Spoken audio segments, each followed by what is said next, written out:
As surfers, we have an insatiable desire to explore. We are obsessed with experiencing new places, obsessed with the idea of watching all the elements unravel into perfect waves in some distant corner of the earth. The more we see, the more we want to see. And there will always be a new place to go. But traveling isn't just about locations. Everywhere we go, there are locals. Local cultures, local food, local surfers, and of course, the other locals. The ones who were here long before we ever picked up surfboards.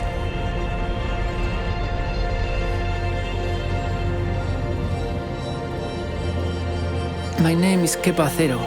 I have been over 50 countries and I have experienced life all over the world. In this series, I'll be introducing you to the real locals at some of the world's best waves.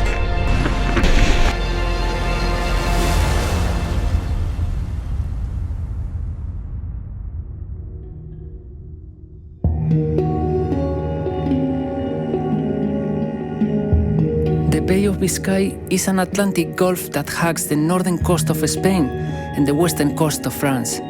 It's a region rich in history and tradition, serving as home to many unique cultures and creators. It's also home to some of the best surf in the planet. From Mundaka to Hossegor, where the Quiksilver Pro is held in October, drawing thousands of tourists each year to the region witness the best surfers in the world compete.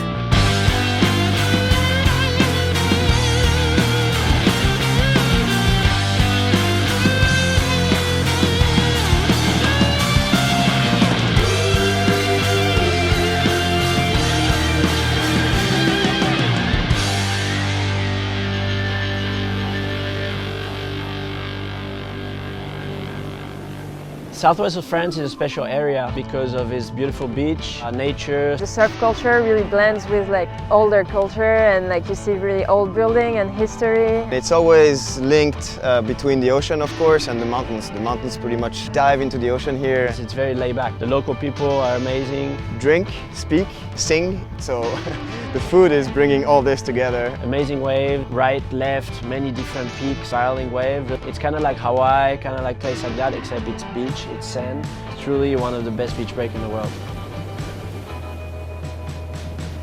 Many people know that this area gets great waves, but few people know the mechanics behind it.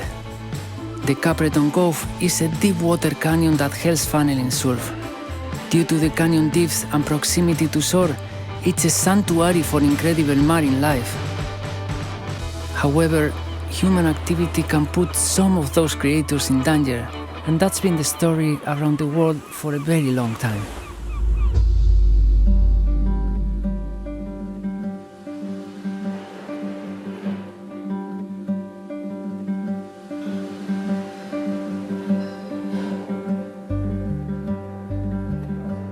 We basically build traditional boats with heritage value. Right now we are building a 16th century whaling galleon called the San Juan. Whaling, back then it was a very big industry in the Basque Country. The Basque hunted whales from many centuries ago. The way Basques used to get the whales was by the means of some shallops, and they used to harpoon the whale. Whaling at the time was considered to be the most difficult activity and the most dangerous as well. The whaleboat was really small, only 8 meters long, and the whale were huge. It was like a huge fight, you know, and this was the greatest specialty of our ancestors here in the Basque Country. You know, they will extract the oil from the blubber, and that oil was used mostly for lighting. Also, they would extract the funnels, this filter that they have in the mouth. It was very flexible, and it was used to make umbrellas, to make the corset in French. A barrel of whale oil would cost nowadays around $7,000. It was like the petrol of nowadays, and the right whale was the right whale to kill. In the past, all of us have unknowingly done things that cause harm to nature. Thankfully, We know more now. La ballena franca del Atlántico Norte, Ubalaena glacialis, su nombre científico, es un animal de unos 17-18 metros y puede pesar hasta 90 toneladas. Son filtradores, a través de las barbas se alimentan de pequeños pececitos, de plancton, de copépodos. Su problema es que su tasa reproductiva es bastante pequeña. Necesita entre 3 y 5 años para dar a luz una cría nueva. La ballena franca era la especie que se cazaba por excelencia, sobre todo porque era lenta. Flotaba muchísimo, tiene muchísima grasa, entonces la amarraban en los costados del barco y se la llevaban a tierra. Se estima que la población actual del Atlántico Norte es de 300 ballenas francas. Aquí no se ha visto ninguna desde hace más de un siglo. Yo creo que se puede achacar un poco a todo, que hace siglos se diezmara tanto la población, ya el punto de partida es crítico. Y luego ahora las principales amenazas son animales que son atropellados por los grandes barcos, el enganche y el enmayamiento en las redes de pesca, sobre todo las redes de deriva, las redes fantasmas que se abandonan. El ser humano tiene ya una masiva ocupación de su hábitat. La sobrepesca son un conjunto y un sumatorio de factores que hacen que las poblaciones cada vez estén en mayor declive.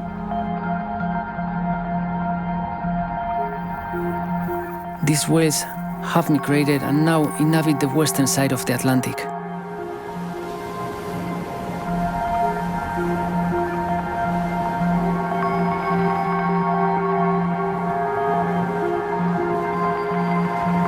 Still, each year, thousands of dead marine mammals wash up on the Bay of Biscay beaches. Brest is the European capital of marine studies. Here, scientists work tirelessly on issues that impact these animals.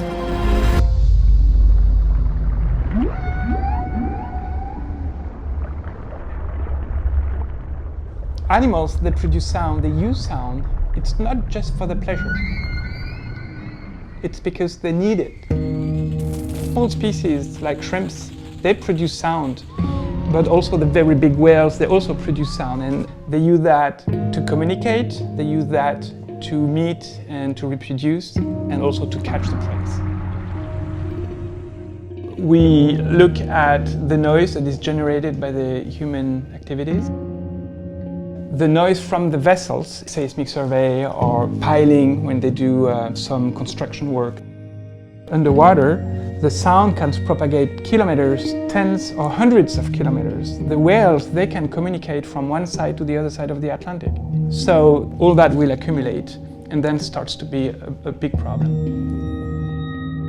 Around these activities, you can have such a level that the animals would have a direct physiological damage. Masking effect. If it becomes noisy, they can't communicate at the same range. It's like when you are in a bar. When the music starts, if you want to order your beer, you have to go very close to the barman to make your order. Then you start to have change in their behavior, meaning that the animals will start to leave the area because they can't just use the area anymore because it's too noisy.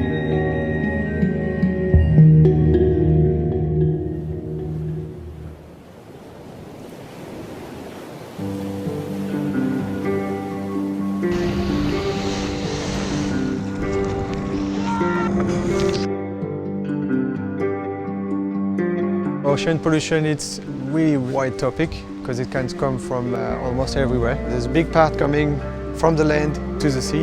Could be contaminant like organic pollutants, heavy metals, can be plastic, can be nutrients. A lot of things that human activity can bring to the water is basically pollution. We also have pollution from the sea itself, shipping, oil and gas, fishing as well. The coastal area is really specific in the ocean functioning because that's where all the exchange or all the life start, because there is a lot of input from the land, bringing a lot of nutrients that start to trigger life. For thousands of years, before human was really active and bringing a lot of pollutant in the sea, it was well balanced. And now we start to bring new things in the water, and that start to tweak the system. And it has a lot of impact on marine life.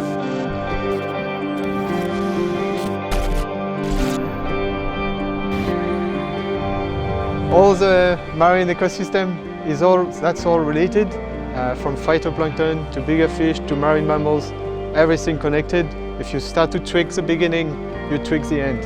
So we have to reduce the impact as much as possible in the coastal area.